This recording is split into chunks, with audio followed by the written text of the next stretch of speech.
আসন্ন লোকসভা ভোটকে সামনে রেখে বর্ধমানের রায়নগরে বর্ধমান দুর্গাপুর লোকসভা কেন্দ্রের তৃণমূল কংগ্রেস প্রার্থী কীর্তি আজাদের সমর্থনে একটি রাজনৈতিক কর্মী সভা অনুষ্ঠিত হলো। এই রাজনৈতিক কর্মী সভায় বক্তা ছিলেন যুব সহসভাপতি সৌভিক পান।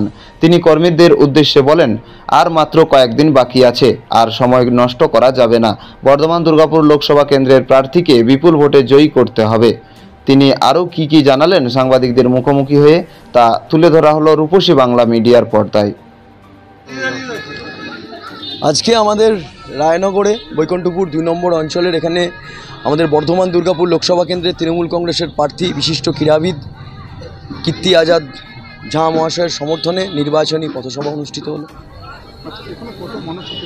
এখানে 5 থেকে 700 মানুষের সমাগম হয়েছিল। দীর্ঘক্ষণ ধরে সভা চলছে, সভা প্রায় 4টে থেকে শুরু হয়েছে।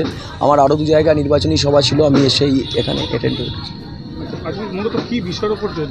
বিষয় একটাই, বিষয় আবার কি আছে, বিষয় হচ্ছে আপনার কেন্দ্রীয় সরকারের যে রাজ্য সরকারের উপর বঞ্চনা, সেই বঞ্চনার প্রতিবাদ। কেন্দ্রে শক্তিশালী একটা ধর্মনিরপেক্ষ এবং রাষ্ট্রবাদী সরকার তৈরি করতে হবে। যে সরকার রাষ্ট্রবাদী বলতে মেকি হিন্দুত্ববাদী রাষ্ট্রবাদী সরকার নয়, যে রাষ্ট্রের কথা ভাববে, যে মানুষের কথা ভাববে, যে গরিব মেহনতি শ্রমজীবী মানুষের কথা ভাববে, যারা ইউনিয়ন সিভিল কোডের নাম করে ডিসক্রিমিনেশন তৈরি করবে না, যারা রামনৈবের নাম করে ধর্মনিরপেক্ষ দেশেতে একটা ডিসক্রিমিনেশন তৈরি করবে না, সেই জায়গার একটা সরকারের হাত শক্তিশালী করার জন্য, আমরা ধর্মনিরপেক্ষ সরকার একটা শক্তিশালী তৈরি করার জন্য মমতা বন্দ্যোপাধ্যায়কে যাতে 35, 36, 42-এর লক্ষ্যে আস্তে আস্তে এগিয়ে নিয়ে যায়, সেই লক্ষ্য সুনিশ্চিত করার লক্ষ্যে মানুষকে আহ্বান জানাবো।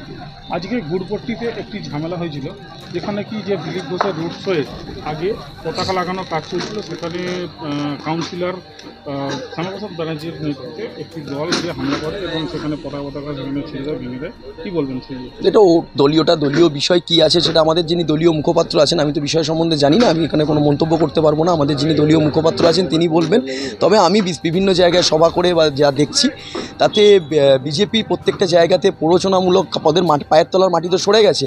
প্রথম দফার ভোটের পরই ওদের পায়ের তলার মাটি পরিষ্কার ক্লিয়ার হয়ে গেছে। বুঝতে পারছেন যে ওরা উত্তরবঙ্গ, যেটা ওরা নিজেরা সেফ সিট মনে করতো, সে জায়গা থেকে ওরা আস্তে আস্তে ক্ষয়িষ্ণু জায়গায়।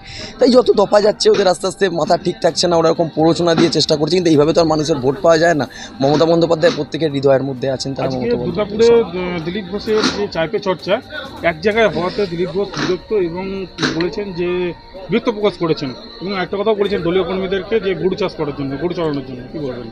গরু তো চড়াবেন, কে চড়াবেন বা কী করেছেন ওটা দিলীপ ঘোষই বলতে পারবেন। আসলে ওনার একটা খুব ভালো তত্ত্ব আছে গরুর দুধ থেকে সোনা পাওয়ার, শুনেছি আমি। সেই ব্যাপারে কতটা সাকসেসফুল উনি সেটা আমি বলতে পারবো না।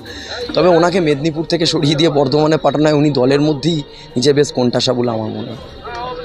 আমার নাম সৌভিক পান, সভাপতি বর্ধমান 2 নম্বর ব্লক তৃণমূল যুব কংগ্রেস। পূর্ব বর্ধমান থেকে দেবাশিস ঘোষের রিপোর্ট, রূপসী বাংলা মিডিয়া।